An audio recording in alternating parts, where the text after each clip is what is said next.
pada hari ini. Saya Naunur Fakira binti Effendi, panel nombor 1. Dan saya Fazana Mariam binti Ismail sebagai panel kedua. Dan pada hari ini kami bertiga akan melakukan penganalisis kritikan sastra kanak-kanak berdasarkan buku cerita yang kami bertiga pilih, iaitu Tikus dan Singa. Pertama sekali, saya akan menceritakan secara ringkas tentang sinopsis cerita Singa dan Tikus ini.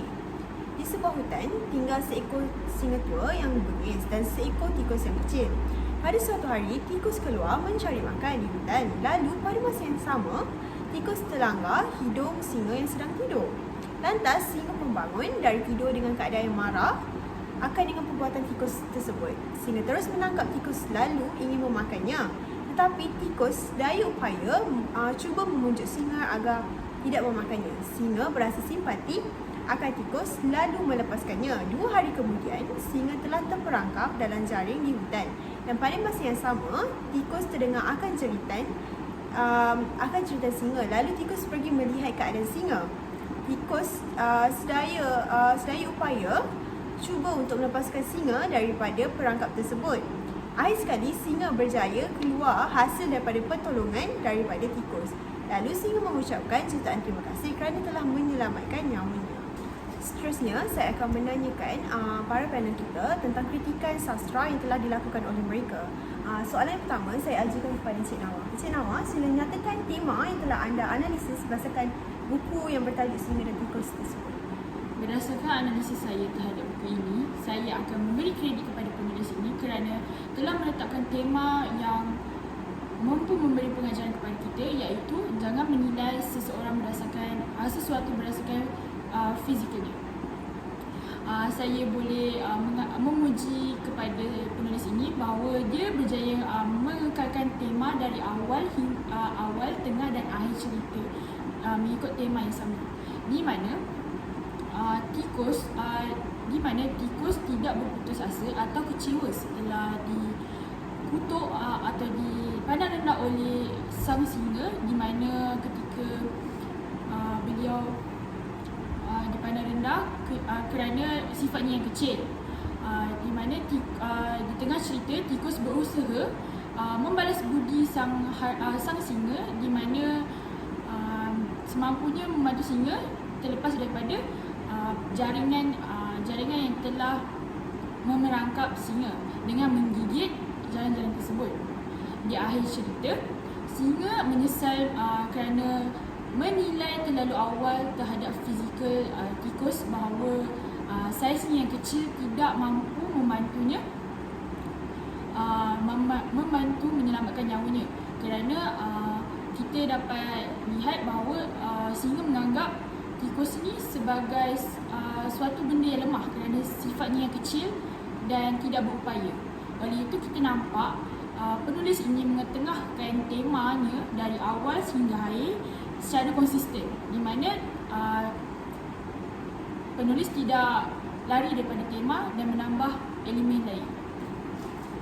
Baiklah, saya sangat bersetuju dengan pendapat yang telah dikemukakan oleh Encik Nawa sebentar tadi. Jika dapat diperhatikan, dalam buku Tikus dan Singa ini, penceritaan daripada awal hingga akhir hanya satu elemen sahaja yang telah dikarang oleh penulis. Penulis tidak mencampur ataupun meletakkan elemen-elemen lain yang dapat mengelirukan kanak-kanak.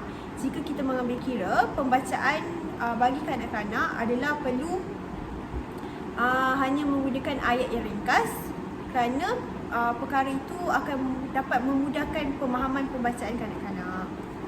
Baiklah, untuk soalan kedua, seterusnya saya mempersilakan panel nombor 2 kita, iaitu Encik Fazana, untuk memberikan pendapat Encik dalam penelitian pemilihan watak dan juga pewatakan yang telah dipilih oleh penulis berdasarkan buku cerita ini. Di sini saya ingin menyanjung sikap dan juga kebijaksanaan penulis dalam memilih watak, kerana penulis berjaya menonjolkan sifat lemah dengan memilih tikus sebagai watak yang menunjukkan saiz tikus yang kecil.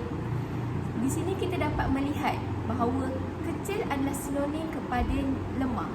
Selain itu, penulis juga berjaya menonjolkan sifat yang bijaksana dan mampu memujuk singa untuk melepaskan dirinya dan tidak memakan dirinya apabila telah ditangkap oleh singa akibat melanggar hidung singa ketika singa sedang tidur. Seterusnya adalah penulis juga bijak menunjukkan sifat perwatakan tikus yang prihatin terhadap singa kerana membantu singa dalam kecemasan, dan kita dapat lihat pada muka surat di sini kita dapat melihat tikus yang cuba sedaya upaya untuk menyelamatkan singa dengan menggigit jaring tersebut, menunjukkan tikus sanggup menggigit jaring itu demi menyelamatkan singa dalam jaring tersebut, menunjukkan sikap prihatin terhadap singa. Dan di sini juga kita dapat penulis berjaya menunjukkan sikap tikus yang telah mengenang budi atau memalas budinya terhadap singa yang telah melepaskan dirinya, kerana dia pernah berjanji untuk membantu singa apabila singa dalam keadaan kesusahan. Seterusnya, penulis juga berjaya menonjolkan sifat yang kuat ataupun gagah daripada pemilihan watak haiwan singa yang sinonim dengan masyarakat Melayu yang dianggap sebagai binatang yang kuat, besar dan menjadi salah satu rajin rimba yang ditakuti oleh semua haiwan-haiwan lain. Di sini saya ingin melihatkan penulis berjaya menonjolkan watak singa yang angkuh dengan mempelekehkan saiz tikus yang kecil. Kita dapat melihat pada muka surat ini di mana singa tertawa apabila mendengar kata-kata tikus dengan mengatakan, "Kamu terlalu kecil, macam mana kamu hendak membantu saya?" kata singa sambil ketawa. Di sini kita dapat melihatkan macam mana singa mempelekehkan tikus kerana saiznya yang kecil. Selain itu, penulis juga berjaya menonjolkan perwatakan singa yang baik hati kerana telah sanggup melepaskan tikus walaupun sudah di dalam genggamannya. Pada ketika itu, tikus merupakan salah satu makanan baginya, tapi kerana pujuk dan rayu daripada tikus dan perasaan baik dan kasihan terhadap tikus, singa melepaskan tikus. Ini menunjukkan penulis berjaya mempertengahkan sikap singa tersebut yang baik terhadap tikus.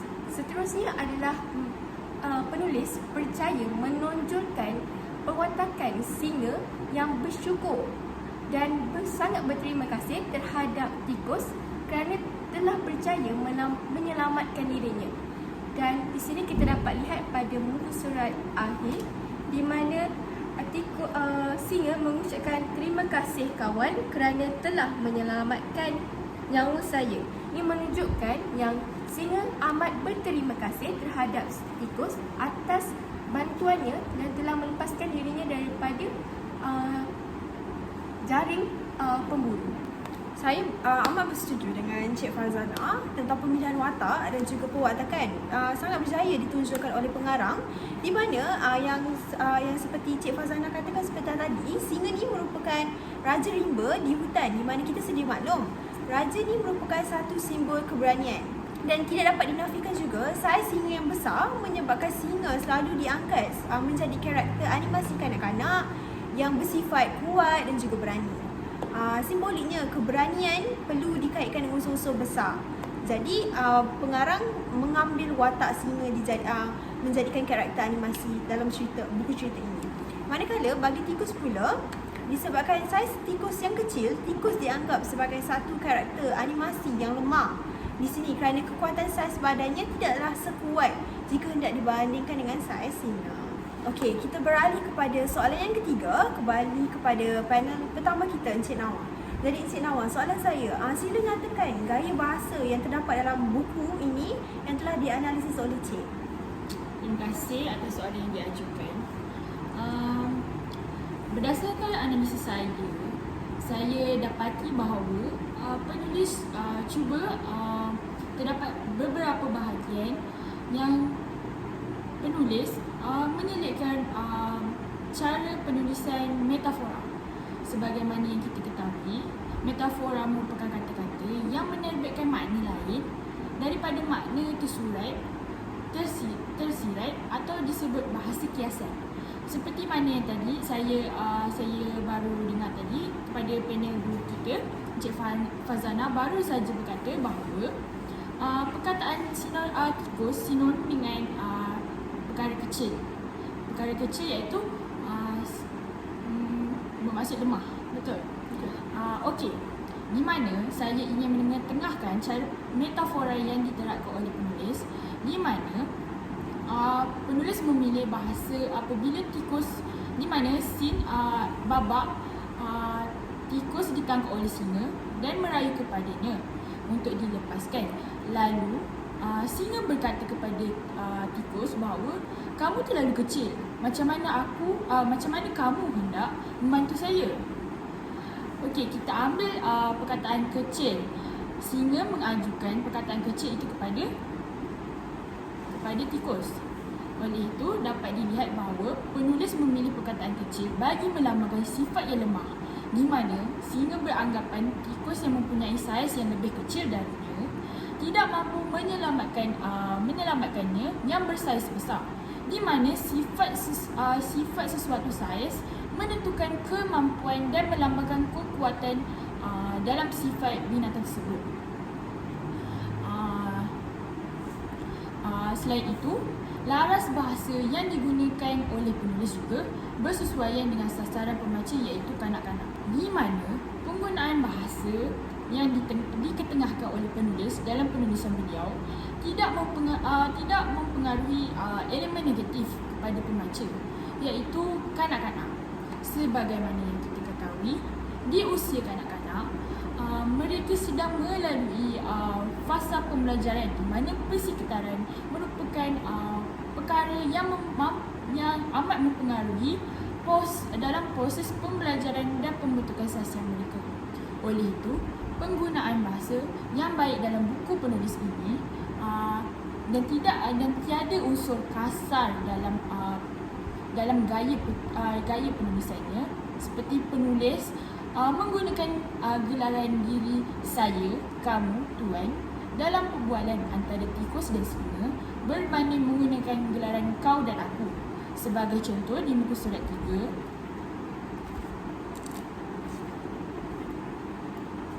kita dapat lihat di sini saya berasa marah, sehingga kita boleh tengok di sini dialog tikus di mana tolong lepaskan saya berjanji suatu hari nanti saya akan balas budi baik tuan. Kita dapat lihat di sini bahasa yang digunakan oleh tikus kepada singa adalah tidak kasar walaupun dirinya telah di dalam bahaya. Penulis tidak bijak menggunakan gelaran diri oleh watak bagi menyesuaikan laras bahasa dengan kanak-kanak. Oleh itu, penulisan penulis dalam suatu ayat juga tidaklah panjang dan mudah dan memberi kemudahan kepada kanak-kanak untuk melatih kanak-kanak membaca dan mendapatkan dan menangkap setiap info yang terkandung dalam ayat-ayat tertentu. Itu sahaja. Baiklah, terima kasih Encik Nawa atas penerangan yang telah disampaikan sebentar tadi. Saya juga setuju dengan pendapat yang telah dinyatakan oleh Encik Nawa bahawa sasaran membaca bagi buku ini adalah kita sasarkan, pengarah menyasarkan kepada golongan kanak-kanak. Jadi setiap susunan ayat dalam buku cerita ini sangatlah ringkas dan sangat mudah difahami, yang dapat memberikan pendedahan awal dalam membantu kanak-kanak mengasah kebolehan berbahasa mereka, misalnya dalam pertuturan dan juga penulisan mereka melalui pembacaan buku-buku cerita ringkas, contohnya seperti buku cerita yang kami pilih sebentar tadi.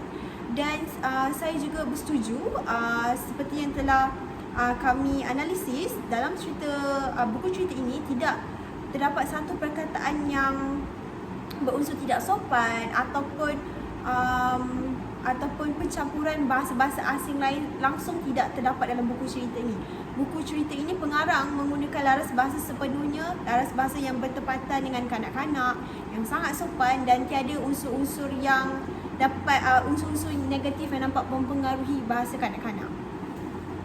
Baiklah, kita sampai kepada soalan yang terakhir. Saya akan ajukan kepada panel nombor 2 kita, Cik Fazana. Akhir sekali, Cik Fazana, boleh anda nyatakan apakah pengajaran yang terkandung dalam buku cerita ini?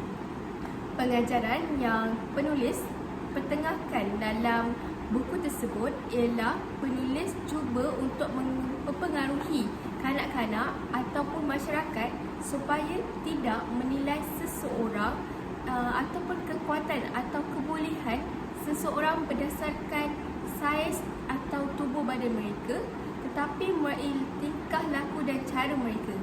Di sini dalam buku tersebut penulis cuba mempertengahkan sifat tikus yang kecil, tetapi walaupun sifatnya yang kecil, dia tetap mampu menolong singa yang dalam kesusahan. Di situ kita dapat juga melihat di mana pengajarannya tikus ni walaupun telah dipelekehkan oleh singa dengan sifatnya yang kecil, dengan singa mengatakan, walaupun kamu telah kecil, bagaimana kamu ingin membantu saya?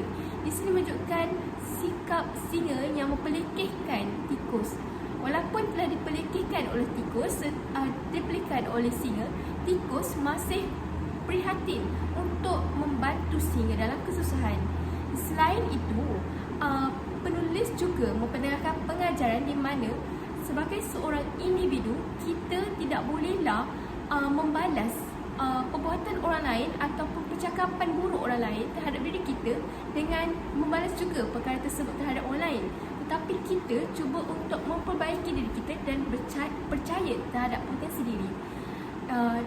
Kesannya ataupun implikasinya di sini, penulis cuba menerapkan dalam diri kanak-kanak, seseorang kanak-kanak, bahawa walaupun mereka kecil ataupun mereka di sekolah tidak berjaya menonjolkan diri mereka, tetapi mereka perlu yakin terhadap potensi diri dan keyakinan diri. Di sini juga penulis juga menyuruh ataupun menyeru kanak-kanak cuba untuk berfikiran terbuka dan juga cuba untuk menaikkan potensi diri dengan tidak berputus asa. Mereka perlu menonjolkan ataupun membuat satu perkara yang menaikkan potensi diri mereka, seperti mereka cuba untuk berkomunikasi dengan masyarakat luar ataupun tidak membuat perkara buruk. Saya sangat bersetuju apa yang telah diperkatakan oleh Cik Fazana sebentar tadi tentang pengajaran yang terdapat dalam buku cerita ini adalah kita sebagai seorang manusia tidaklah boleh menilai seseorang itu dengan hanya memandang luaran seorang itu sahaja, iaitu fizikal. Kalau contoh dalam buku ni, singa menilai tikus berdasarkan sifat luarannya yang sangat kecil. Dan kita tak boleh nak menilai saiz dan juga kekuatan seorang itu berdasarkan sifat luarannya sahaja. Tetapi kita perlulah menilai perwatakan individu tersebut dengan meneliti sama ada individu tersebut membawa sikap yang baik ataupun sikap yang buruk kepada kita. Contohnya dapat diperhatikan tikus telah dihina oleh singa dengan mengatakan bahawa tikus ni bersaiz yang kecil, lemah dan tidak dapat untuk membantu singa yang gagah perkasa itu. Tetapi pada akhirnya dapat dilihat pada penghujung cerita ini, tikus membawakan perwatakan yang seorang bersikap murni, di mana membalas kebaikan singa yang telah melepaskannya dengan membantu melepaskan singa yang telah diperangkap di dalam jaring di dalam hutan. Pengajaran yang juga boleh dipelajari daripada singa adalah tidak memandang rendah kepada seorang yang lebih lemah daripadanya, kerana kita mungkin tidak tahu suatu hari nanti individu tersebutlah yang akan membantu kita apabila kita menghadapi suatu masalah. Juga dengan pendapat yang dilontarkan oleh panel kedua dan moderator kita, bahawa penulis bijak mengaitkan situasi zaman sekarang dalam penulisan sastera kanak-kanak, di mana menjadi suatu budaya dalam kalangan masyarakat kita menghakimi atau